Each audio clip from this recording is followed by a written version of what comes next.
பாருங்கள், நான் கருப்பு சுண்டில் ஒரு கப்பு எடுத்து ஊற வச்சேன். நைட்டே ஊற வச்சேன்.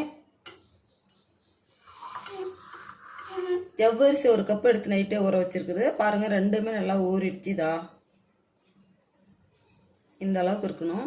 நல்லாவே ஊறிடுச்சு. இந்த கப்பில் தான் நான் எடுத்து ஊற வச்சுருக்கேன். ஒரு கப்பு ஜவ்வரிசி, ஒரு கப்பு கருப்பு சுண்டல். இதை எடுத்து ஊற வச்சுக்க. இதை வடிகட்டிட்டு வந்துடலாம் சுத்தமாக, தண்ணி இல்லாமல். பாருங்கள், தண்ணி இல்லாமல் வடிகட்டி எடுத்துக்கணும். தண்ணியே கொஞ்சம் கூட இருக்கக்கூடாது. இப்போ ஜவ்வரிசியும் கலந்துக்கலாம். கொஞ்சம் இருக்கட்டும்.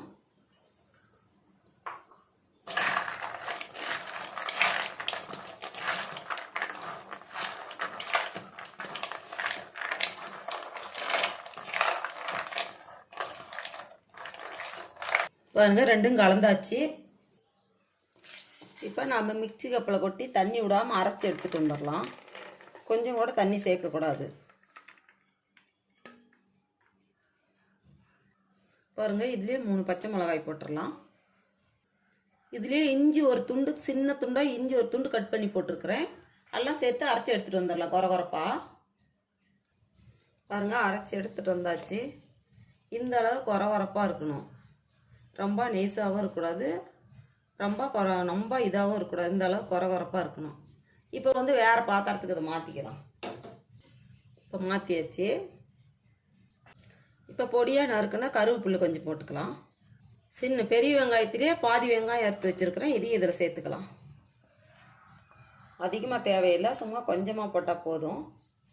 பொடியாக நறுக்குன்னா கொத்தமல்லி கொஞ்சம் போட்டுக்கலாம். ஒரு ஸ்பூனு ஜீரகம் சேர்த்துக்கலாம். இதுலேயே நம்ம எடுத்து வச்சிருந்து ஜவ்வரிசியும் இதில் சேர்த்துக்கலாம். இதுக்கு தேவையான அளவு உப்பு சேர்த்துக்கலாம். இதெல்லாம் சேர்த்து நல்லா கலந்து எடுத்துக்கலாம்.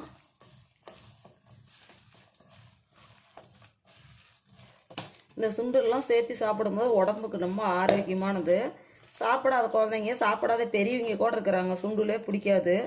அவங்களுக்கு இப்படி செஞ்சு கொடுத்தா நல்லா சாப்பிடுவாங்க. பாருங்கள், இப்படி தண்ணியில் நினச்சிக்கிட்டு உருண்டை பிடிச்சிக்கலாம். நமக்கு எத்தனை பெருசு வேணுமோ அத்தனை பெருசு பிடிச்சி வச்சுக்கலாம். நமக்கு எப்படி வேணுமோ அப்படி கூட போட்டுக்கலாம். பாருங்கள், நான் வடை சேப்பில் தான் தட்டி போட போகிறேன். இப்படி பிடிச்சி எடுத்து வச்சுக்கலாம். எண்ணெய் காஞ்சிக்கிச்சு. இப்போ நாம் போடலாம். ரொம்ப மொத்தமாகவும் வேணாம், ரொம்ப சன்னமாகவும் வேண்டாம், ஓரளவுக்கு போட்டு எடுத்துக்கலாம். சுண்டல் ஜவ்வரிசி எல்லாம் சேர்த்து செய்யும்போது அவ்வளோ டேஸ்ட்டாக இருக்குது. டேஸ்ட்டாக இருக்கும் சாப்பிட்றதுக்கு.